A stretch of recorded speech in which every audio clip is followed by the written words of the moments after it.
recently we launched a new research project where, as Hala mentioned, we looked into the many sponsorships that Saudi Arabia has in world of sport, but we also tried to look at the people behind all these sponsorships, and we wanted to connect the people in charge in Saudi Arabia's sports strategy. And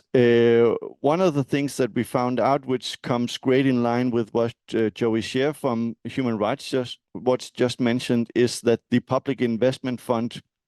I think most of us know that they are heavily engaged in the world of sport, but we've actually tried to map how many sponsorships do they actually have into the world of sport.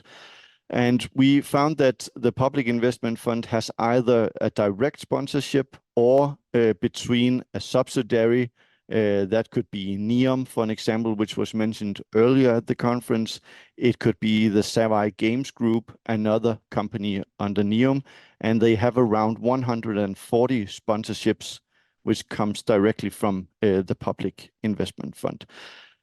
We also tried to look at what other companies was the most engaged into the world of sport, and it's not a surprise either, I believe, for this audience, but Aramco, of course, the state-owned oil company, has more than 26 sponsorships into the world of sport.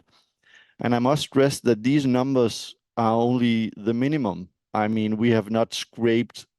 all international sports federations or all football clubs in the world, but it is a minimum of sponsorships. But it's still a lot. I think we are ended at around 325 sponsorships. But I think that what was missing in the debate about Qatar and the World Cup in Qatar was at least not the human rights. I think one of the most important things that came out of the Qatar World Cup in 2022 was that finally the world of sports started to debate the connection and the relationship between sport, politics, and human rights. But I also think that we kind of missed some of the other important stuff that is going on in sports politics, and that is the major conflicts of interest